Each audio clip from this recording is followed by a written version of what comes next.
विधानसभा चुनाव की हलचल के बीच इंदौर में बीजेपी के राष्ट्रीय महासचिव एवं विधानसभा क्रमांक 1 से प्रत्याशी कैलाश विजयवर्गीय ने अभय प्रसाद स्थित संभागीय मीडिया सेंटर पर प्रेस वार्ता को संबोधित किया।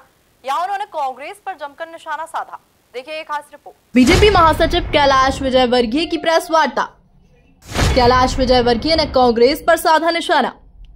2/3 बहुमत से बनेगी बीजेपी सरकार, बोले विजयवर्गीय। बीजेपी महासचिव कैलाश विजयवर्गीय ने कहा कि कांग्रेस का दोहरा चरित्र हमेशा ही दिखाई देता है। जब जब उन्हें लगता है हारने वाले हैं तो दोष देने का काम करते हैं, कभी चुनाव आयोग को, कभी ईवीएम, जबकि इसी ईवीएम से चुनाव अन्य राज्य में हुए हैं। कांग्रेस को हार का डर है, इसीलिए वे आरोप लगा रहे हैं। इन्हें आभास हो चुका है कि दुकान बंद होने वाली है। कांग्रेस का दोहरा चरित्र हमेशा ही दिखाई देता है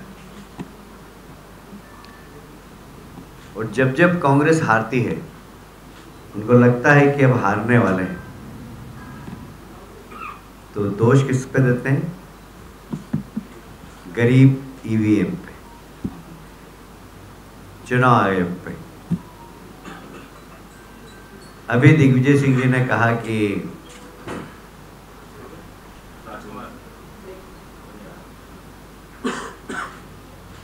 ईवीएम पे चुनाव हो रहे हैं, कुछ न कुछ गड़बड़ी हो सकती है। चुनाव आयोग भारतीय जनता पार्टी के अनुसार काम कर रहा है। मैं दोहरा चरित्र इसलिए बोल रहा हूं कि इसी ईवीएम से कर्नाटक में चुनाव हुए, इसी ईवीएम से हिमाचल में चुनाव हुए, और मध्य प्रदेश में ईवीएम से हो रहे हैं और वही चुनाव आयोग है। तो ये डर, ये भय हार का उसके पहले ही कांग्रेस ने आरोप लगाना चालू कर दिया। इसका मतलब है कि उनको लग गया कि हमारी दुकान बंद होने वाली है। फिर दिग्विजय सिंह जी का और कांग्रेस का पाकिस्तान प्यार भी बहुत साफ दिखाई देता है।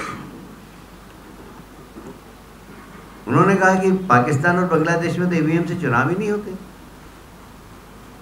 अब पाकिस्तान से आप तुलना करोगे, और ऐसा नहीं कि इस प्रकार के बयान दिग्विजय सिंह जी ने पहली बार दिए। एक बार एक प्रेस कॉन्फ्रेंस में उन्होंने कहा था कि अरे भाई, विकास विकास विकास चिल्लाते हो आप लोग। लालू ने कौन सा विकास किया बिहार में? सोशल इंजीनियरिंग से चुनाव जीते। कांग्रेस का न विकास पे विश्वास है, न पारदर्शी चुनाव पे विश्वास है, न चुनाव आयोग पे विश्वास है, न ईवीएम पे विश्वास है। जब हारने लगती हैं तो वो सामने बेचारे चुनाव आयोग और ईवीएम पे आरोप लगाने लगते हैं। विजयवर्गीय ने कहा कि मेरा कांग्रेस से प्रश्न है कि स्टालिन के बेटे द्वारा दिए गए बयान की सनातन धर्म नष्ट होना चाहिए। कांग्रेस को स्पष्ट करना चाहिए कि वो सनातन के साथ है या नहीं। साथ ही कहा कि बीजेपी की 2/3 से सरकार बनने जा रही है। कांग्रेस को स्पष्ट जवाब देना चाहिए कि वो सनातन धर्म के साथ है या नहीं है। ये तुष्टीकरण की नीति कांग्रेस की, ये कांग्रेस को तो खत्म करेगी ही, पर देश के लिए बहुत अच्छी नहीं है, देश के लिए बहुत खतरनाक है। जब इस प्रकार के निर्णय कांग्रेस लेती है तो ऐसा लगता है कि कांग्रेस भी देश के लिए खतरनाक है। और इसलिए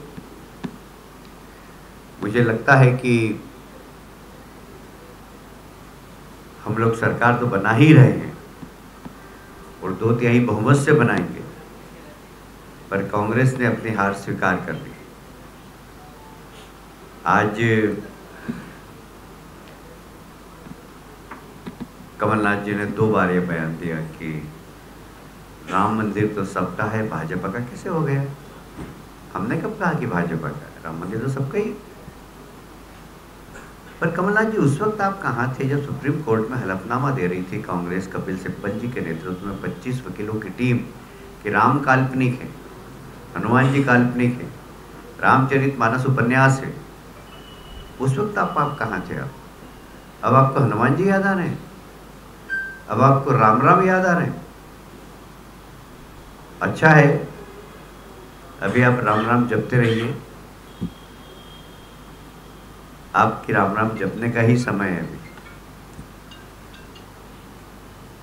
मैं आपके अच्छे स्वास्थ्य की शुभकामनाएं करता हूं और ये भी कहना चाहता हूं कि हार स्वीकार करने के लिए दिग्विजय सिंह जी आपको और कमलनाथ जी आपको धन्यवाद।